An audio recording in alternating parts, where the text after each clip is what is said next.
하이썸입니다. 미국의 대중문화 매체 슬래시 필름은 현재 전 세계적으로 흥행하고 있는 K-팝 데몬 헌터스가 두 가지의 엄청난 충격을 주고 있다고 보도했습니다. 그중 첫 번째는 이 영화가 한류의 위상을 증명한 것이라면서 이 영화는 한국 대중문화가 전 세계적으로 얼마나 널리 퍼져 있는지 확실히 보여주었음은 물론 한국 문화의 확산 속도를 더욱 가속화시키고 있다는 것이었는데요. 그리고 두 번째로 충격적인 것은 이 영화 속 가상의 K-팝 그룹들이 현실 세계로 넘어와 마치 진짜 아이돌인 것처럼 활동하고 있다는 사실이라 이야기했습니다. 이 가상의 K-팝 그룹들이 스포티파이와 애플 뮤직 차트 정상에 이름을 올리면서 가상과 현실의 경계를 허무는 이런 현상이 나타나고 있다는 것은 K-팝이 가진 세계적인 위상을 명확히 보여주는 증거라는 기사는 이러한 현상은 한국 대중문화가 단순히 인기 있는 수준을 넘어선 것이고 글로벌 엔터테인먼트 기업들이 브랜드와 지적 재산권 및 팬덤 운영 방식을 아예 재설계하도록 만드는 계기를 제공한 것이라 분석했는데요. 즉 한국 대중문화의 인기를 기반으로 제작된 이 애니메이션은 단순히 세계 최정상이 된 정도가 아니라 글로벌 음악 산업 구조까지 재설계하도록 만드는 엄청난 파급력을 가지고 있다는 의미입니다. 그래서 K-팝은 원래 아이돌 그룹의 서사, 세계관, 팬덤을 기반으로 하는데 K-팝 데몬 헌터스는 그것의 극단적 확장판이라는 기사는 이로써 이 영화는 글로벌 엔터테인먼트 산업의 운영 방식을 바꾸는 글로벌 교과서가 되었다는 것이었는데요. 그래서 지금 나오는 중요한 이야기 중 하나는 바로 대중문화 산업에서 미국의 라이벌이 있다면 그것은 바로 한국이라는 분석입니다.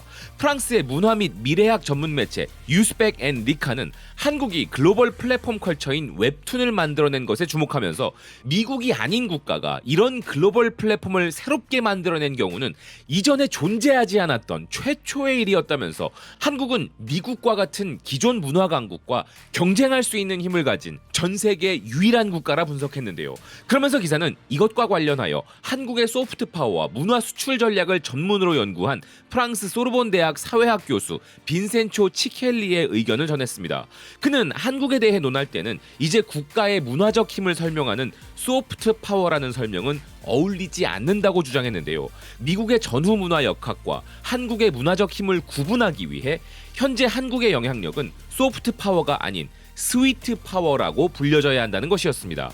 그 중에서도 가장 특별한 것은 한국이 만들어낸 웹툰으로서 수많은 국가들이 웹툰을 따라하기 시작했다는 치켈리 교수는 심지어 웹툰을 기반으로 드라마를 제작하는 한국의 트렌드마저도 다른 국가들이 모방하기 시작했다고 설명했는데요. 그래서 이제 대중문화 제작에 있어서 미국의 주요 경쟁자는 아시아이며 그 중심은 바로 한국이라는 것이었습니다.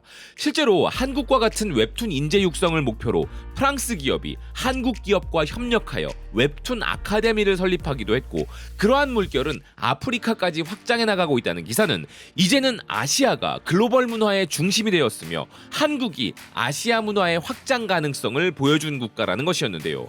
그러면서 중국은 막대한 자본으로 문화 성장을 준비하고 있지만 한국은 이러한 경쟁에 대해 이미 준비된 국가라고 덧붙였습니다. 글로벌 대중문화에서 한국이 미국의 라이벌이라는 분석이 프랑스와 같은 국가에서 나왔다는 게 정말 놀라운데요. 이는 마치 미국의 국방력에 버금가는 국가가 없는 것처럼 그 어떤 국가도 감히 상상해 본 적도 없는 영역이기 때문입니다. 미국 엔터테인먼트는 막대한 자본은 물론 전 세계 패권으로 찍어 누르는 것이기에 범접할 수 없는 영역인데요. 그래서 먼 미래에는 어떻게 될지 알 수 없으나 현재까지는 우리가 미국과 비슷한 수준이라기보다는 미국과는 차별화되는 우리만의 큰 매력이 있다는 게 더 정확할 것 같습니다. 그리고 우리가 발산하는 매력은 미국에겐 전혀 존재하지 않는 부분인데요. 실제로도 다양한 국가들의 매체에서 이구동성으로 이야기하는 그 매력은 바로 공감이며 그것을 통해 느껴지는 동질감입니다.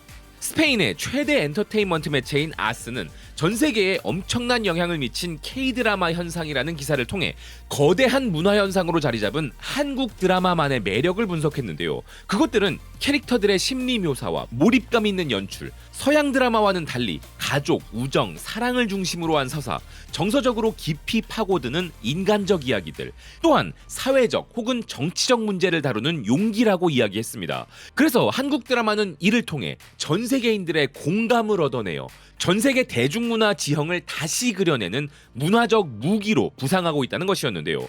튀르키예를 대표하는 영문 매체 데일리 사바도 비슷한 분석을 내놓았습니다. 왜 K-드라마가 튀르키예 사람들의 마음속에 특별한 자리를 차지하는가라는 기사는 K-드라마는 튀르키예 사람들에게 단순한 외국 드라마가 아니며 많은 시청자들은 한국 드라마 속에서 튀르키예 문화와의 연결점을 발견하여 공감대를 형성한다는 것이었는데요. 그러면서 튀르키예 사람들과 한국 드라마 사이의 이런 유대감은 놀랍지만 부인할 수 없는 한국과 튀르키예의 공통된 문화적 기질 때문이란 것이었습니다. 실제로 지리적으로는 멀리 떨어져 있지만 두 문화 모두 가족의 명예, 연장자에 대한 공경, 그리고 깊은 도덕적 의무감을 중시하는 문화를 공유한다는 것이었는데요.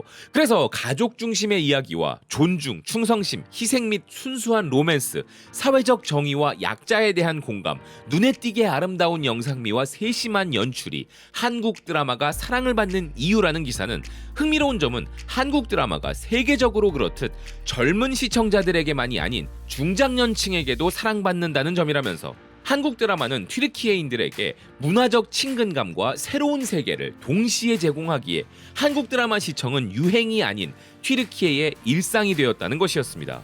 이렇게 문화적 동질감이라는 요소가 재차 등장하는 것을 보실 수 있는데요. 미국 드라마는 제공해주지 못했던 정서적, 전통적 공감 코드를 희한하게도 한국 드라마는 가지고 있다는 것인데, 이렇게 한국 문화와 동질감을 느끼는 곳은 스페인과 튀르키예뿐만이 아니었습니다. 심지어 멕시코의 대중문화 매체 레비스타 센트랄은 더욱더 적극적으로 멕시코 문화와 한국 문화가 닮아 있다는 점을 강조하고 있었는데요.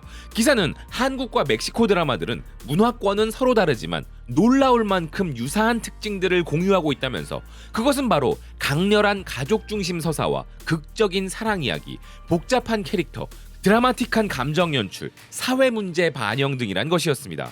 그러면서 이 기사 역시도 멕시코 사람들은 한국 드라마를 보면서 문화적으로 친숙하게 느끼기 때문에 한국 드라마가 이런 엄청난 인기를 누리는 것이라 설명했는데요.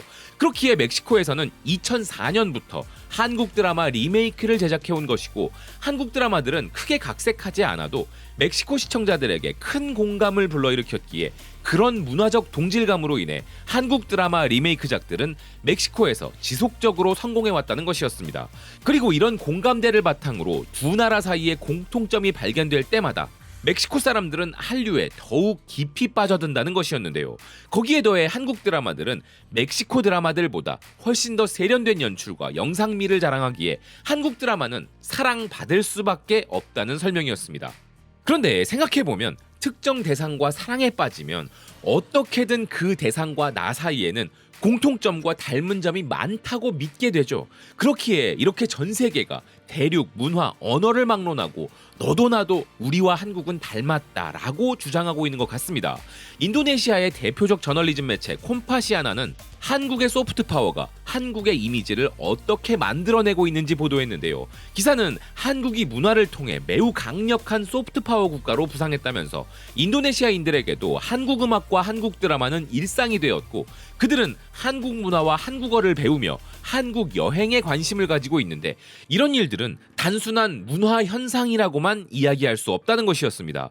그러면서 이 기사 역시도 한국은 문화 수출만 하는 게 아니라 세계 시민들의 마음속에 감정적 유대감을 심고 있다면서, 이것이 진정한 소프트 파워의 힘이며 한국은 이제 국제사회의 공감을 넘어 국제사회의 공동체 의식에 대한 인식마저 바꾸고 있다고 설명했는데요.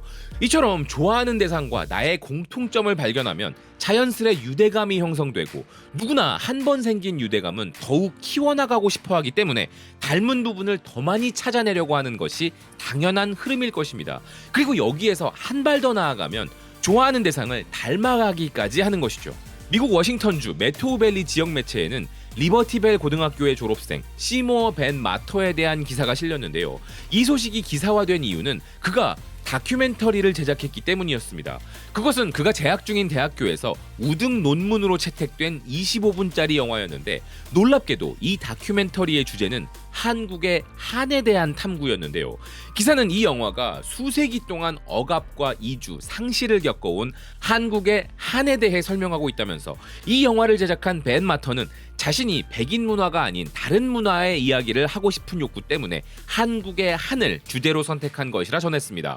실제로 2023년에는 한국을 방문하였고 의사소통이 가능한 수준의 한국어를 구사하는 그는 한국의 영화사에서 인턴으로 근무한 경험도 있으며 그 영향으로 이 다큐를 제작하게 된 것이라 설명했는데요. 문화적 자부심이 독보적인 국가인 프랑스가 보기에는 대한민국의 문화적 위상이 미국의 라이벌 수준으로 올라왔다고 하는데, 물론 그것은 경제적 가치까지 포함하면 달라질 수 있을 것입니다만, 그래도 최소한 우리는 대중문화 패권국 미국의 소프트 파워와는 전혀 다른 매력인 스위트 파워로 전 세계인들에게 영향을 주고 있고, 자국 문화에 대한 자부심으로 따지면 심각한 도취 상태라 해도 과언이 아닌 미국인들까지도 무려 한이라는 정서에 관심을 갖고 스스로 탐구하게 만들 정도 수준의 강력한 문화적 영향력을 가진 것은 분명한 것 같습니다. 그리고 또 한 가지 확실한 것이 있는데요. 그것은 대한민국의 문화는 이미 자체적인 경쟁력을 갖췄다는 것입니다.